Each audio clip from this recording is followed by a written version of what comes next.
Hola, bienvenido o bienvenida a la lección número 5, la tabla periódica.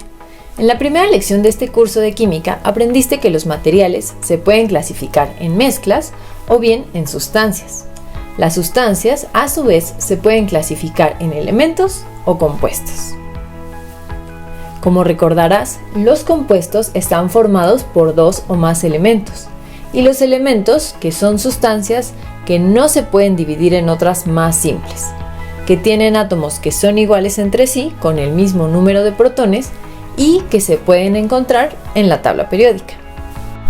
Todos los elementos pueden organizarse en la tabla periódica, pero obviamente no siempre tuvimos esta forma tan perfecta para organizarlos, sin mencionar que hemos ido descubriéndolos conforme ha avanzado el tiempo, por lo que diversos científicos en diversos momentos propusieron modos distintos de acomodo y de organización. Y la verdad es que, aunque no los mencionemos mucho, sus aportes fueron imprescindibles para el desarrollo de esta herramienta. Si quieres conocer un poco acerca de estos científicos y sus aportes, les hice un video con una calaverita porque eran épocas de Día de Muertos. Así que te la voy a dejar en las actividades opcionales de esta guía, pero estoy segura que te va a ayudar a entender mucho el contexto de cómo es que se desarrolla el conocimiento químico y cómo llegamos a este acomodo. En 2019, la tabla periódica cumplió 150 años, ya que fue en 1869 que el químico Dmitri Mendeleev presentó su sistema de organización de los elementos, en un documento titulado La experiencia de un sistema de elementos basados en su peso atómico y similaridad química, que es básicamente lo que seguimos ocupando hoy en día. Prácticamente no se ha modificado, porque es una organización increíble, nos sirve para un montón de cosas, que para nada es necesario aprendernos de memoria, sino entender bien cómo ocuparla, como la herramienta que es. Cuenta la leyenda que Mendeleev tuvo un sueño en el que se le ocurría este sistema periódico, pero no, eso es lo que cuenta la leyenda. La verdad y la realidad es que Mendeleev estuvo 20 años pensando en este sistema. El conocimiento es cuestión de constancia, no de suerte. Pero bueno, empecemos a explorar 5 características de la tabla periódica. Para esto es súper importante que ya hayas estudiado los contenidos de las lecciones anteriores, la estructura del átomo y la configuración electrónica. Si aún no lo has hecho, ve, aquí te espero.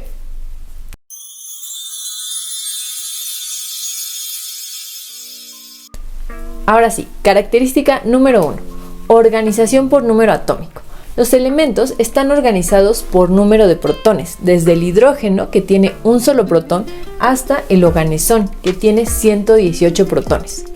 El hidrógeno tiene un protón en su núcleo, el helio tiene 2 protones en su núcleo, el litio tiene 3, el berilio tiene 4, el boro tiene 5, el carbono tiene 6, el nitrógeno tiene 7 protones, el oxígeno 8, el flúor 9, el neón 10 y así sucesivamente hasta llegar al oganesón, que tiene los 118 protones en su núcleo. Así que, como recordarás de lecciones anteriores, esto también tiene que ver con la masa del átomo, que depende de protones y neutrones, por lo que la masa también va a ir aumentando conforme vamos avanzando. Si pensamos en la carga positiva del núcleo, esta también va a ser cada vez mayor, pero ¿por qué tiene esta forma extraña en lugar de simplemente ser un rectángulo con cuadrados desde el 1 al 118? Bueno, eso es porque la tabla periódica no solo nos da información acerca de los protones. Además de esto, es esencial tener información acerca de los electrones, específicamente qué tan lejos están del núcleo, porque esto depende cómo se comportan o bien qué características tienen los elementos.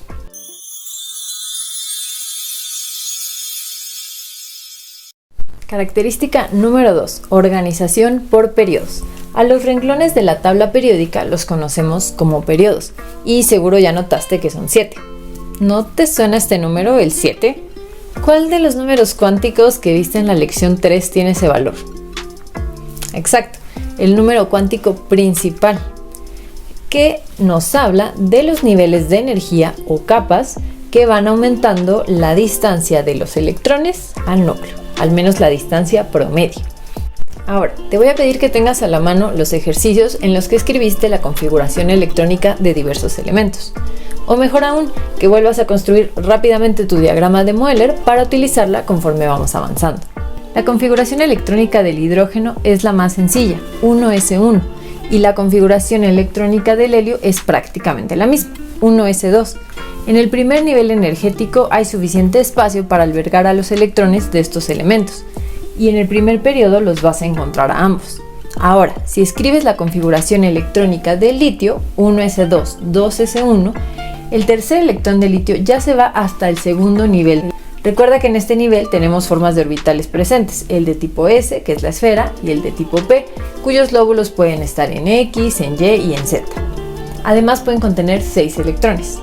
Así que en total en el segundo nivel caben 8 electrones, por lo que además del litio, cuyo tercer electrón ocupa uno de esos lugares, el berilio tiene electrones para ocupar 2 lugares, el boro para ocupar 3, el carbono para ocupar 4, el nitrógeno para 5, el oxígeno para 6, el flúor para 7 y el neón con sus 10 electrones llenaría completamente el primer orbital con 2 de ellos y el segundo orbital con los otros 8. Esto quiere decir que todos los elementos de este segundo periodo requieren el segundo nivel energético para que quepan los electrones que tienen. Como puedes observar, estos ya tienen un número atómico más grande y por lo tanto también tienen más electrones. Recuerda que en la tabla periódica siempre están los elementos neutros, así que requieren de otro nivel energético con sus orbitales que tienen distintas formas y que tienen espacio para más electrones. El tercer nivel de energía ya tiene 3 tipos de orbitales, S, P y D, y como recordarás, en el orbital de tipo D caben 10 electrones. Así que en total ahora caben 2 del S, 6 del P y 10 del D. Hasta aquí todo bien, pero recuerda que el orden que los electrones siguen para acomodarse no es llenando un nivel y luego el otro y vámonos para el otro. En realidad es siguiendo el diagrama de Moller que ya sabes hacer perfectamente y el principio de Aufbau, de menor energía a mayor energía. Así que vamos más o menos así. En el primer nivel de energía y en el orbital de tipo S, que es una esfera, podemos encontrar 1 o 2 electrones en el caso del helio.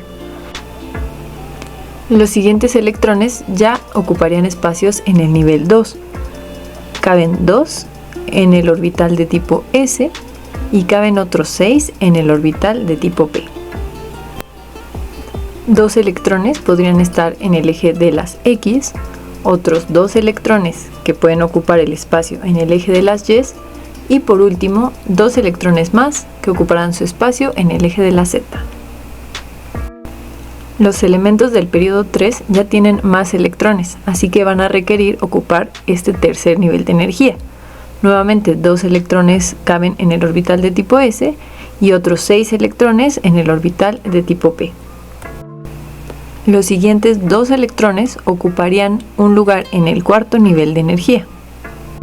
Y una vez que esté lleno ese orbital de tipo esfera en el cuarto nivel de energía, entonces los electrones van a ocupar el orbital de tipo D en el tercer nivel de energía. Por eso aquí estamos un poco desfasados. Recuerda que el orbital de tipo D tiene espacio para 10 electrones. El siguiente elemento que tiene un electrón más en su estado neutro ya estaría ocupando un lugar en el orbital de tipo P del nivel 4, que tiene lugar para 6 electrones. Por lo que si el elemento tiene más electrones, estos ya tendrían que ocupar el nivel 5 de energía. 2 electrones en el orbital de tipo S y después va a ocupar los orbitales de tipo D del nivel 4. Recuerda que los electrones se van acomodando por el principio de Aufbau, que indica que van ocupando orbitales de menor a mayor energía. No es que los electrones vayan llenando el primer nivel, luego el segundo, luego el tercero y luego el cuarto, quinto, sexto y séptimo, sino que van a ir ocupando también con base en si los orbitales tienen menor o mayor energía. Esto también depende de la forma que tienen. Y aquí quiere decir que el siguiente nivel energético no es el 5P, sino el 4D. Así, el 4D tiene mayor energía que el 5S, pero menor que el 5P. Y en el 4D tenemos espacio para 10 electrones más. Los siguientes 6 ocuparán el espacio de los orbitales tipo P en el nivel 5. Y así sucesivamente seguimos acomodando a los electrones con base en el diagrama de Moller. Los siguientes en 6s2, después 4f14, 5d10, 6p6, 7s2, 5f14, 6d10 y 7p6. Y como podrás observar, con base en los colores tenemos otro tipo de organización de la tabla periódica, organización por bloques, S, P, D y F.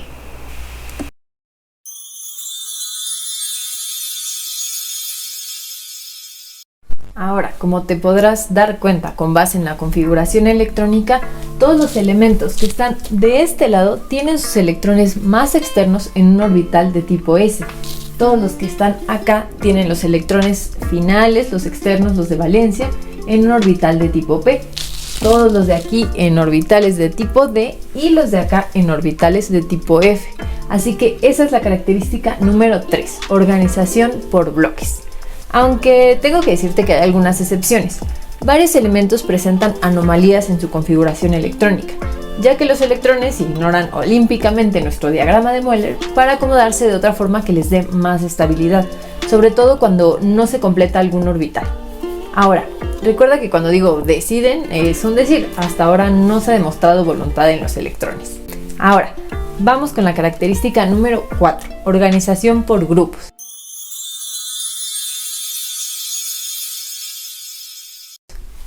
Actualmente, la tabla periódica se divide en 18 grupos, que es un sistema propuesto por la IUPAC, pero en algunas tablas periódicas todavía encontrarás que estos grupos se identifican con números romanos, del 1 al 8 con la letra A. Es decir, este es el grupo 1A, el grupo 2A, nos saltamos a todos estos y continuamos con 3A, 4A, 5A, 6A, 7A y 8A.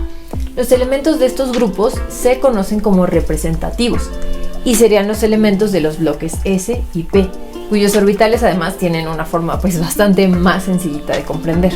Los grupos B son un poco más complejos. Tenemos el grupo 3, 4, 5, 6 y 7 y después vamos a tener a estos 3 grupos que pertenecen al grupo 8B.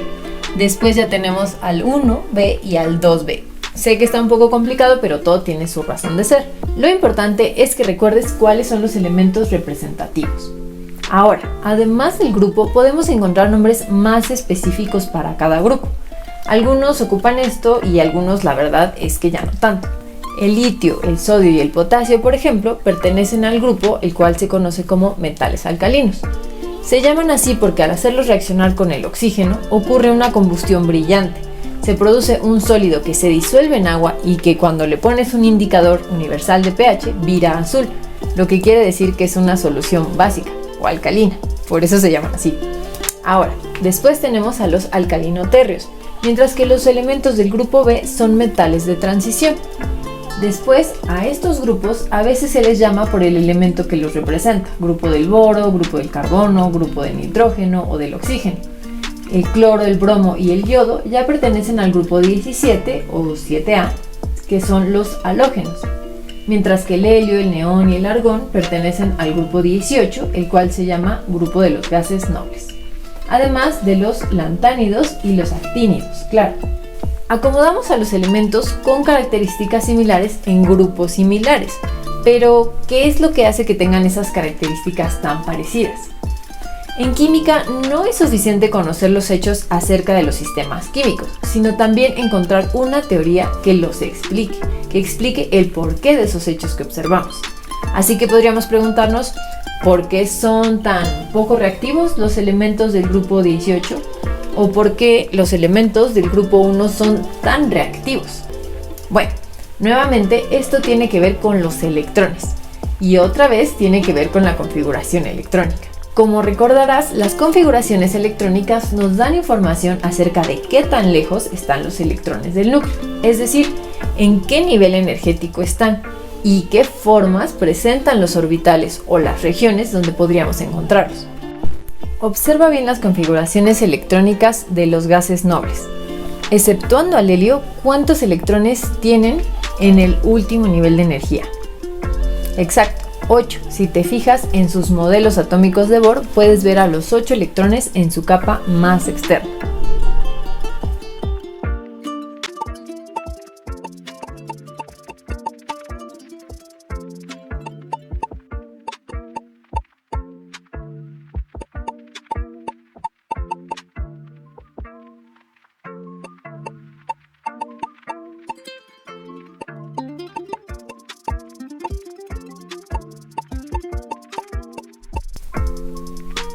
Ahora, si te fijas en la configuración electrónica de los elementos del grupo 1, el hidrógeno, el litio, el sodio, el potasio, etc., todos tienen en común que tienen un único electrón en ese nivel de energía más externo. Mira bien sus modelos atómicos.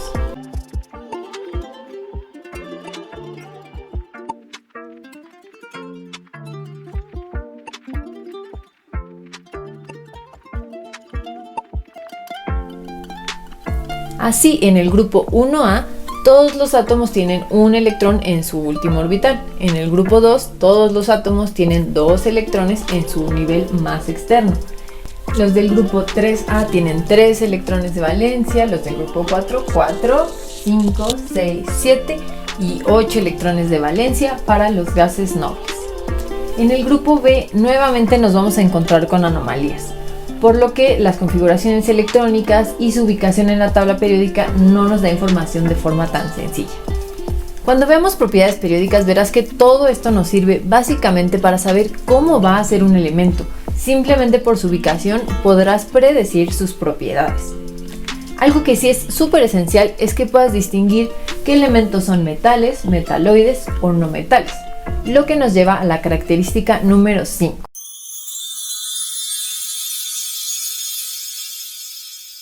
Esta clasificación puede ser bastante sencilla. El carácter metálico está en su máximo punto de este lado de la tabla periódica, excepto el hidrógeno, que es como Batman y no tiene familia, pero es justamente carácter metálico. Es decir, las cosas no son tan sencillas como decir blanco o negro. El carácter metálico de los elementos es algo que va a ir cambiando gradualmente.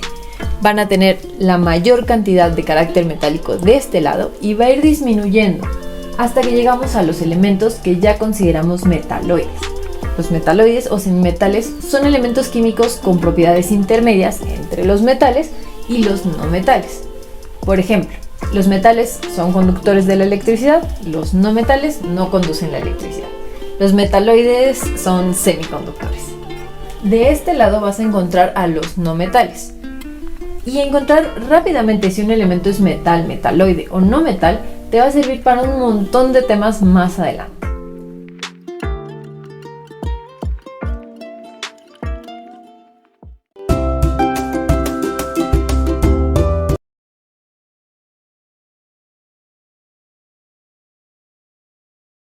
Te voy a explicar cómo es mi curso de preparación para los exámenes de admisión a la universidad. Mira, primero todas las clases son virtuales, se las damos a los estudiantes en sesiones en vivo a través de Zoom. Abarcamos todas las materias que te pueden preguntar en los principales exámenes de admisión de México. Matemáticas, física, química, biología, español, historia universal, historia de México, geografía, filosofía, literatura, defensa contra las artes oscuras, criaturas mágicas, pociones y adivinación. Bueno, las últimas no. Todos los estudiantes del curso tienen acceso a un grupo privado de Facebook. En este grupo privado de Facebook se quedan grabadas todas las sesiones por si no pudieron asistir a alguna, pues la puedan ver en diferido o por si quieren repasar alguna clase a la que sí hayan asistido. Todos los profesores que impartimos clases en este curso, pues tenemos los conocimientos y habilidades necesarios para compartirles el conocimiento que requieren para entrar a la universidad. Además, todos los contenidos que les vamos generando se van quedando organizados en una sección del grupo para que lo puedan estudiar en el orden adecuado. Te vas a encontrar videos de las clases, después te vas a encontrar ejercicios, algunas infografías, algunos cuestionarios, algunos exámenes de simulación y todo lo necesario para que puedas presentar tu examen de admisión. Tenemos clases de lunes a viernes prácticamente de 8 de la mañana a 8 de la noche, pero cada estudiante es libre de elegir el horario de clases al que puede asistir. Así que más que un curso es acceso a una escuela virtual. Una escuela virtual que mediante un costo mensual te va a dar acceso a todo el material y todo el contenido para que te prepares para cualquier examen de admisión.